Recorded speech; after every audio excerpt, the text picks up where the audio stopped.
So write the fraction are all these fraction equivalent. Exercise 7.3 का first question है. पहले तो इन चारों का फ्रैक्शन लिखना और बताना है क्या ये इक्विवेलेंट है क्या. तो आइए देखिए, ये टू पार्ट्स हैं, इनमें से वन शेडेड है तो इसका फ्रैक्शन होगा 1/2. ये फोर पार्ट्स में से टू पार्ट्स शेडेड हैं तो इसका फ्रैक्शन होगा 2/4. ओके, ये 1 2 3 4 5 6 पार्ट्स में से आपके 3 पार्ट्स शेडेड हैं तो 3/6.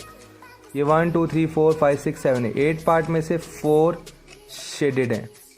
ओके, ये तो फ्रैक्शन हो गया इनका. अब इक्विवेलेंट फ्रैक्शन क्या होते हैं? वो फ्रैक्शन जब आप इसको सिंप्लीफाइड करें तो वो जो इनकी न्यूमेरिकल वैल्यू है वो बराबर आ जाए. सो अब आप देख रहे हैं इसको तो और सिंप्लीफाइड नहीं कर सकते क्योंकि ये 1 के अलावा कॉमनली और किससे डिवाइड नहीं हो रहा. सो ये बाकी के जो फ्रैक्शन है ना, अब इनको देखते हैं क्या ये सिंप्लीफाइड करने पे इसके इक्वल आ रहे हैं क्योंकि सबसे सिंपलेस्ट फ्रैक्शन यही है अभी, क्योंकि इसको सॉल्व करके और कोई आ नहीं रहा. तो हम सिंपलेस्ट भी करते हैं तो सबसे सिंपलेस्ट यही है. सो ये तो 1/2 ही है. अब इनकी बात करें. ओके, सो 2 1 जा 2 एंड 2 2 जा 4. इसको सॉल्व करने पे ये 3 की टेबल से 3 1 जा 3 3 2 जा 6.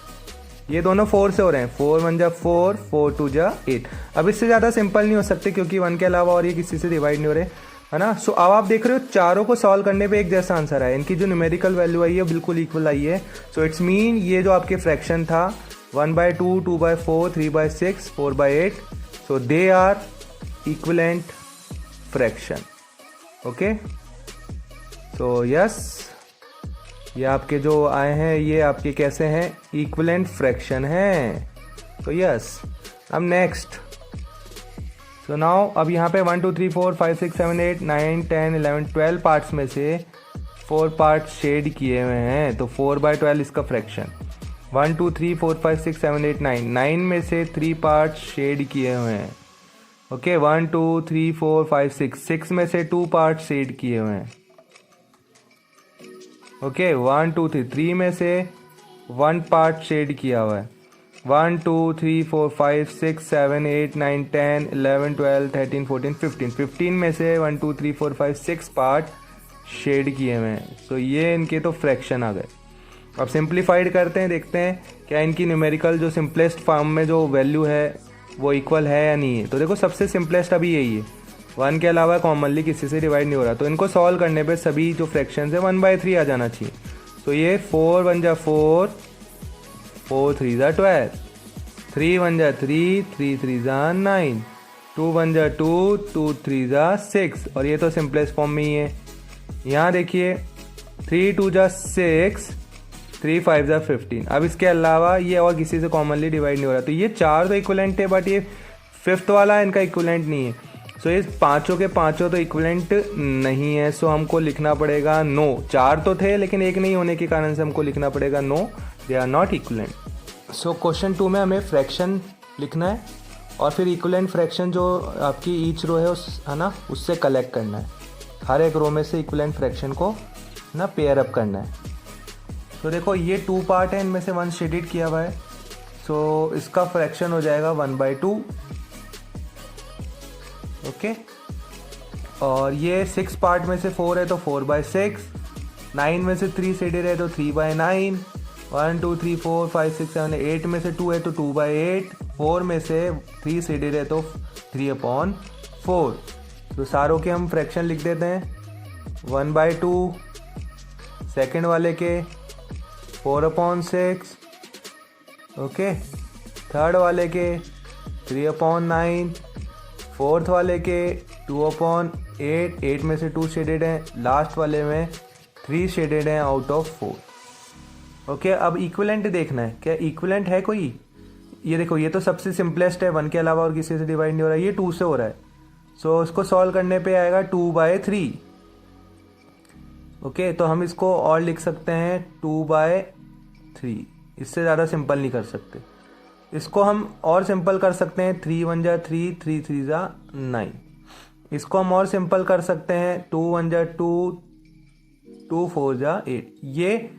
ये तो 1 के अलावा कॉमनली और किसी से डिवाइड नहीं हो रहे तो यही आपका 3/4 ही सबसे सिंपलेस्ट है. तो आप देख रहे हो 1/2, 2/3, 1/3, 1/4, 3/4, तो कोई भी इक्विवेलेंट नहीं है इस रो में। तो अगली रो में पहले फ्रैक्शन निकालते हैं, देन इक्विवेलेंट फाइंड करते हैं। ओके, सो अब आप देख रहे हो यहाँ पे एक ब्लॉक को भी टॉप ब्लॉक में डिवाइड कर रखा है। 1 2 3 4 5 6 7 8 9 10 11 12 13 14 15 16 17 18, ये ब्लॉक को मैंने डिवाइड कर दिया। वाई? बिकॉज ये सारे जब हाफ में डिवाइड हुए तो इसको भी कर देते हैं। अब इनमें से शेडेड कितने देखो, टोटल तो 18 हो गए, अब इनमें से शेडेड है ओनली 6, तो इसका जो फ्रैक्शन है वो तो हो गया आपका 6, है ना, 18 में से 6। नेक्स्ट 1 2 3 4 5 6 7 8, 8 में से 4 शेडेड है।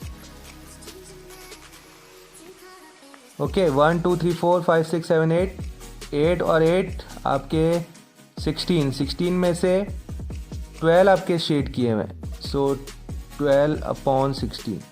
यहाँ देखो 1 2 3 4 5 6, 6 और 6 12, 12 में से 1 2 3 4 5 6 7 8, 8 आपके शेडेड है, सो 8/12। यहाँ देखो 1 2 3 4 5 6 7 8 9 10 11 12 13 14 15 16, 16 टोटल पार्ट है। अब इनमें से शेडेड कितने हैं, 1 2 3 4, ओनली 4। अब इनको पहले सिंप्लीफाइड करते हैं, फिर देखते हैं ये इक्विवेलेंट है या नहीं है। ओके, इसको सिंप्लीफाइड करेंगे 6 की टेबल से, 6 1 जा 6, 6 3 जा 18। ये 4 की टेबल से सिंप्लीफाइड हो रहे हैं, 4 1 जा 4, 4 2 जा 8। ओके, ये 4 की टेबल से, 4 3 जा 12, 4 4 जा 16, इससे ज़्यादा सिंप्लीफाइड नहीं हो रहा। ये 4 की टेबल से 4 2 जा 8, 4 3 जा 12, इससे ज़्यादा सिंप्लीफाइड नहीं हो रहा। ये 4 की टेबल से 4 1 जा 4, 4 4 जा 16। आप देख रहे हो सिंप्लीफाइड करने पे एक भी आपका बराबर नहीं है, एक जैसा नहीं है। उनकी न्यूमेरिकल वैल्यू जब एक जैसी नहीं है तो ये इक्विवेलेंट इनमें कोई भी नहीं है। तो कोई भी इक्विवेलेंट नहीं है दोनों में, ओनली आप इसको ना फ्रैक्शन फॉर्म में लिख दीजिएगा। यही आपका आंसर, क्वेश्चन हमारा सेकंड फिनिश।